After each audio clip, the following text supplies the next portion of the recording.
ce plateau notre invité ce soir, Avi Melabed, bonsoir, fondateur et président de l'Institut TME, Inside the Middle East Intelligence Perspective. J'aimerais d'abord vous faire réagir sur ce qu'a priori vient de dire le chef du Hamas, Ismail Haniyeh. Il promet que l'opération visant Israël va s'étendre à la Cisjordanie et à Jérusalem. Faut-il prendre ces menaces comme réelles? Oui, bien sûr, c'est un des scénarios les plus plausibles. Il est tout à fait possible qu'il y ait un embrasement en Judée et Samarie. On peut peut-être penser aussi à des phénomènes dans les villes mixtes d'Israël, comme on l'a vu lors d'événements précédents. Et nous devons bien sûr nous y préparer. Alors comment expliquer ce qui se passe depuis ce matin? Attaque du Hamas par 3 fronts, les airs, la terre, la mer.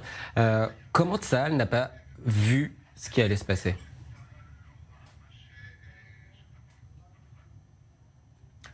Écoutez, c'est une question immense. Israël a subi un coup dur aujourd'hui. Et une partie de ce coup dur, c'est qu'en fin de compte, c'est que Tsahal n'a pas su protéger les citoyens d'Israël.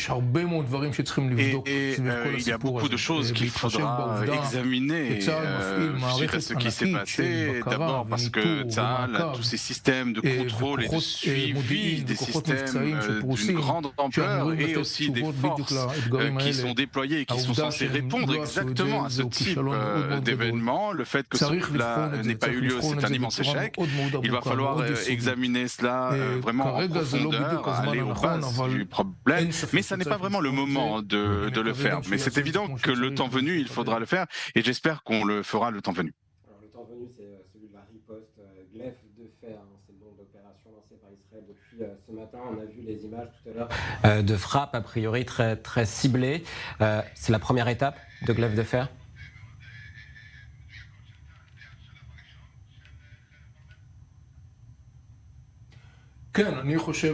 Oui, je pense que nous allons voir quelque chose d'inédit. Cela ne ressemble pas au scénario des événements précédents. Il est assez probable que d'ici peu de temps, nous nous retrouvions dans une situation de guerre d'ampleur dans la bande de Gaza. C'est quelque chose qu'il faut prendre en considération. Et avec tout ce que cela implique, ce que nous voyons aujourd'hui, c'est évidemment uniquement le commencement du commencement sur le plan militaire, mais à propos de l'ensemble de ces événements, ce que nous voyons aujourd'hui, ce sont seulement des ondes, les premières ondes de choc d'un événement qui va avoir des implications régionales profondes, des conséquences stratégiques. Et il faut voir comment les choses vont se développer. Et c'est ainsi qu'il faut considérer cet événement. C'est un méga événement qui aura des conséquences d'une grande ampleur au plan régional et au plan historique. Alors évidemment, vous n'êtes pas dans la tête de ceux qui ont organisé ces attaques terroristes depuis ce matin, mais pourquoi maintenant ? C'est une excellente question. Pourquoi le Hamas a pris l'initiative de cette guerre? L'autre question qui est encore plus intéressante, c'est que le Hamas contrôle la bande de Gaza depuis 2007 et sous ce régime du Hamas, une réalité très dure s'est créée à cause de la radicalité du Hamas, de la violence. Il y a 2 millions de Palestiniens qui vivent dans la bande de Gaza dans une situation économique très difficile. Le monde arabe et les Palestiniens, y compris dans la bande de Gaza, critiquent le Hamas et disent au Hamas, c'est vous qui êtes responsable de cette situation difficile dans la bande de Gaza.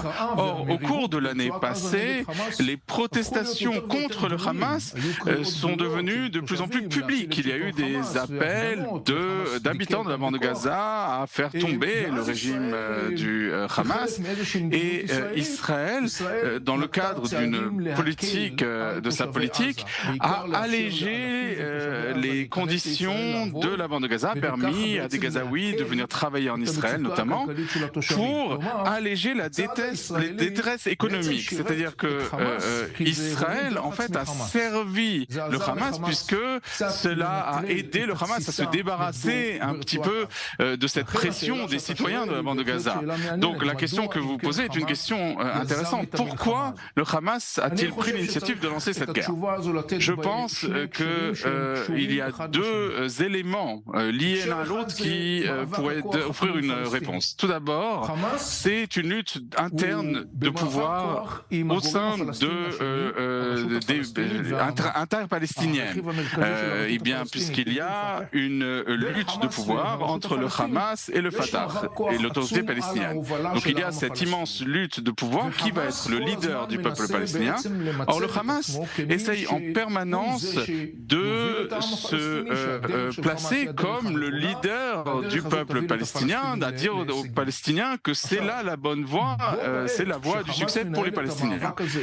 Et en même temps, parallèlement à cette lutte avec l'autorité palestinienne, il y a un processus très intéressant qui est la question des accords de normalisation. Les accords d'Abraham ont créé chez les Palestiniens un grand sentiment d'amertume, de frustration. Ils ont le sentiment que le monde arabe n'est pas à leur côté, que le monde arabe les abandonne. Ces derniers mois, lorsqu'on a vu de plus en plus de contacts entre Israël et l'Arabie Saoudite, et notamment la déclaration de Mohammed Ben Salman, qui a dit que l'Arabie Saoudite serait prête à signer un accord avec Israël, cela n'a fait qu'intensifier cette frustration des Palestiniens.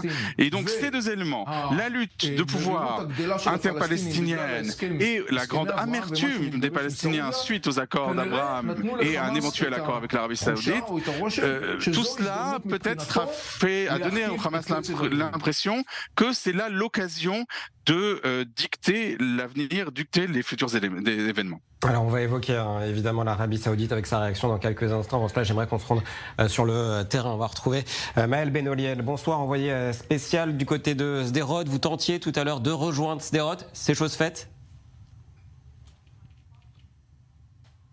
Avec a priori un petit problème de micro. Je ne sais pas si le problème peut être réglé rapidement, mais peut-être qu'on va le retrouver un peu plus tard dans cette édition ou dans nos prochaines éditions.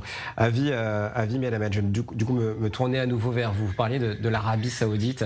L'Arabie Saoudite a appelé à une réponse mesurée, a quasiment mis ce qui se passait sur le dos, sur les épaules d'Israël. Est-ce que cette normalisation est toujours possible après ce genre de réaction ? Écoutez, l'Arabie Saoudite mène sa politique en fonction de ses propres intérêts. L'Arabie Saoudite n'aime pas du tout le Hamas. Pendant une longue période, il y avait des hommes du Hamas qui étaient dans des prisons saoudiennes et n'étaient pas particulièrement bien traités.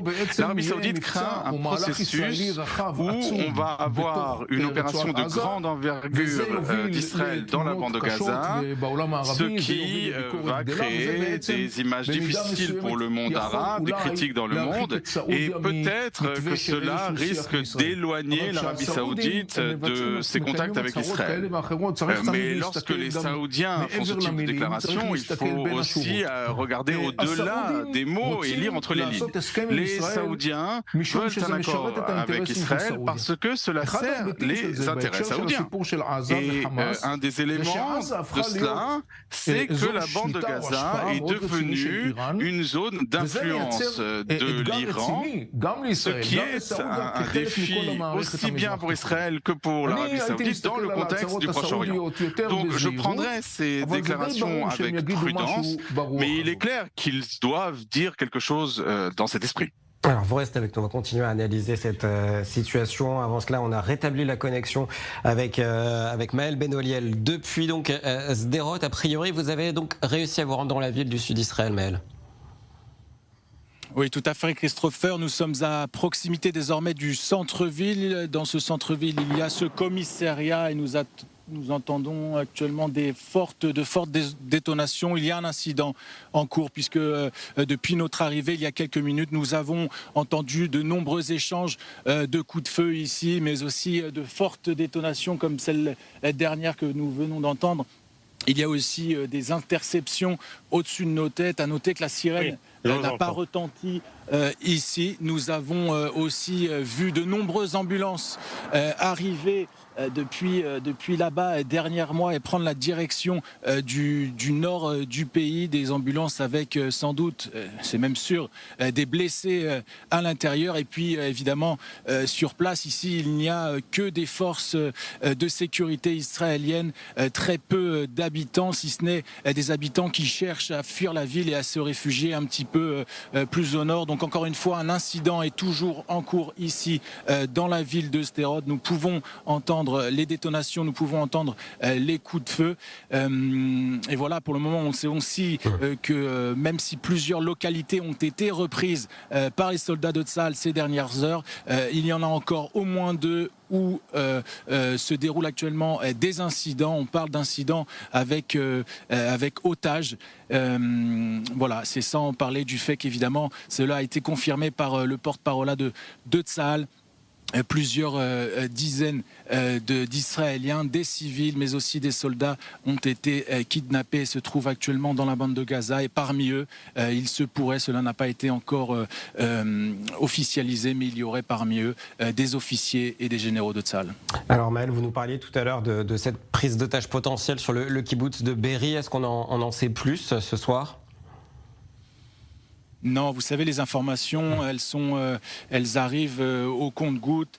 Certaines ne sont pas officielles.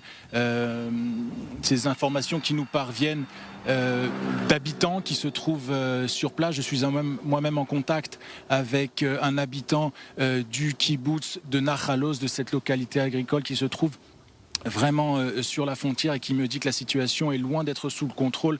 Vous l'avez dit, à Be'eri, on parle de plus de 50 otages qui seraient dans la cafétéria du kibbutz et qui attendent évidemment que Tsahal les sorte de là. Merci beaucoup Maël Benoliel depuis Sderot, donc avec les images d'Adam Schulman. Évidemment, faites attention à vous Maël.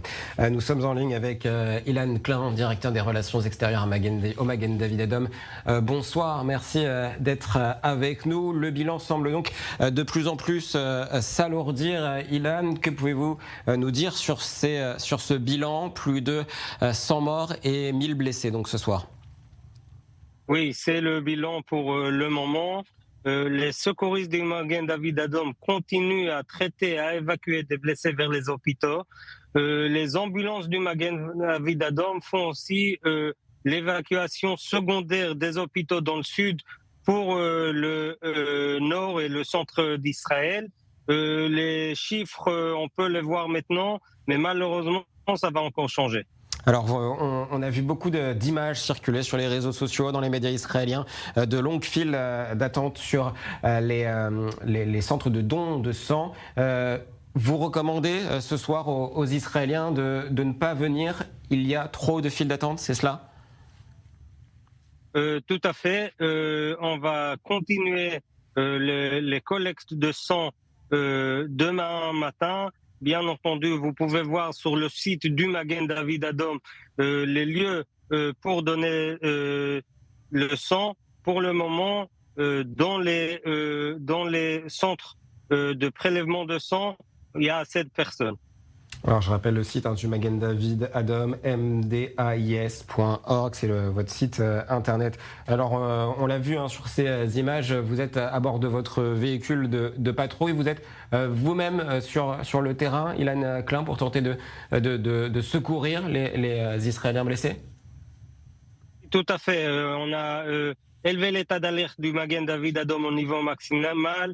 La direction du Magen David Adom est descendue avec les ambulanciers, les secouristes, les unités mobiles de soins intensifs sur le terrain, et on est là pour donner la réponse la plus rapide et la plus efficace pour la population, pour les blessés, pour les soldats. Merci beaucoup Hélène Klein, directeur des relations extérieures du Magen David Adom, et on a perdu la connexion avec l'image, c'est pour cela qu'on ne vous voyait plus. Depuis le début de nos éditions, nous avons recueilli les témoignages de plusieurs habitants, notamment du sud d'Israël, des témoignages compilés pour nous ce soir par Mathieu Winding. Regardez.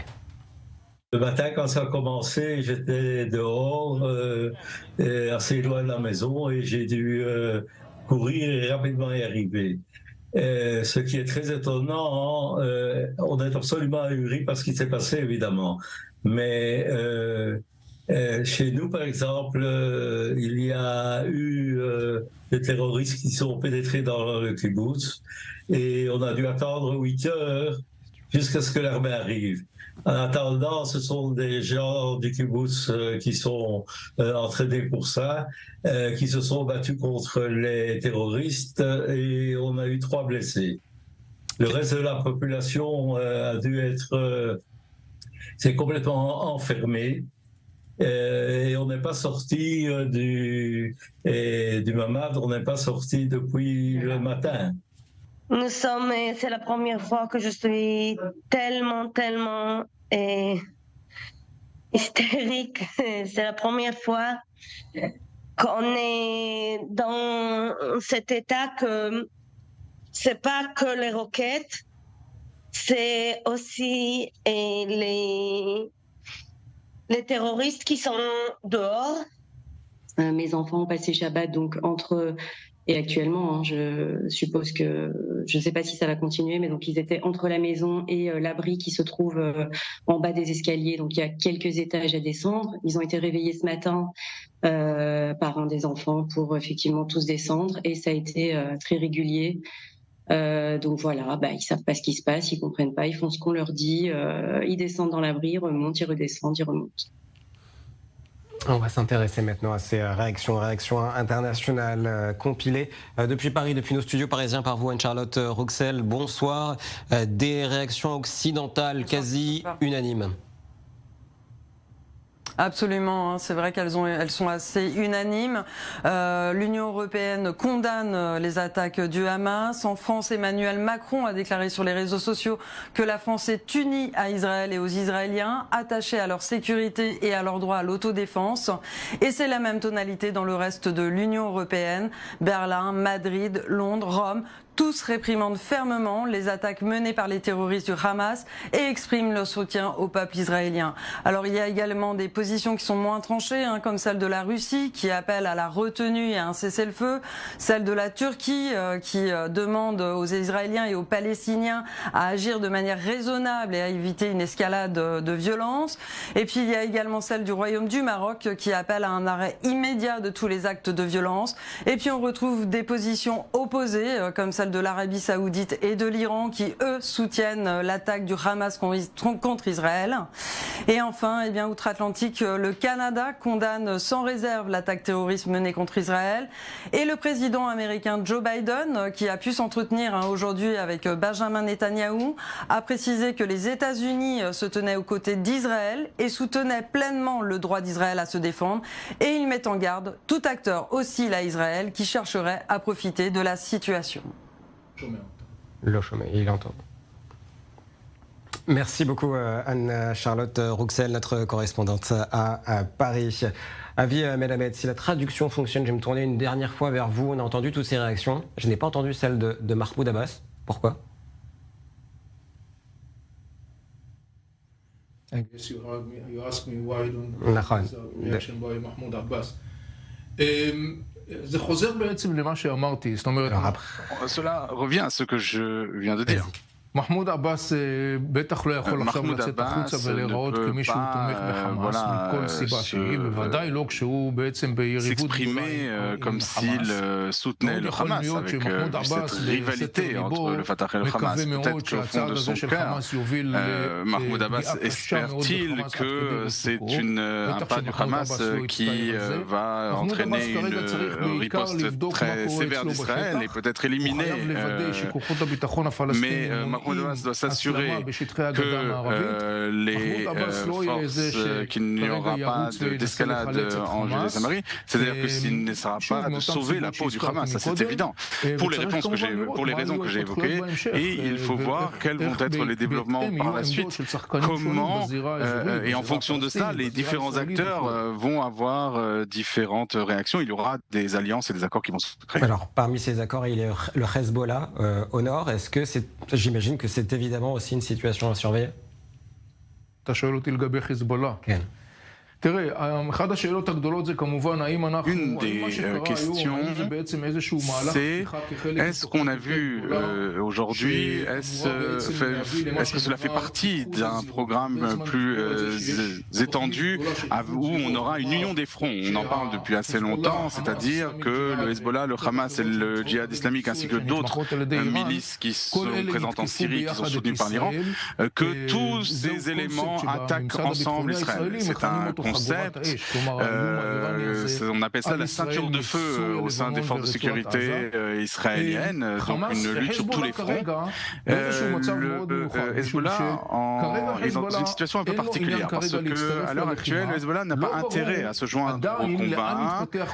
Il n'est pas clair comment la situation dans la bande de Gaza va évoluer parce qu'il y a quelque chose d'un peu étrange que l'on voit aujourd'hui.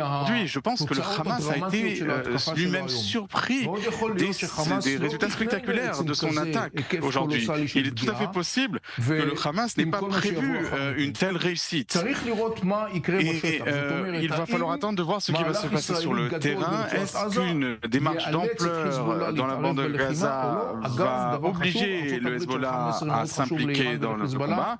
Et d'ailleurs, les États-Unis ont adressé un message à l'Iran et à Hezbollah leur demandant de ne pas intervenir. Merci beaucoup, Avi Melamed, d'avoir été avec nous ce soir.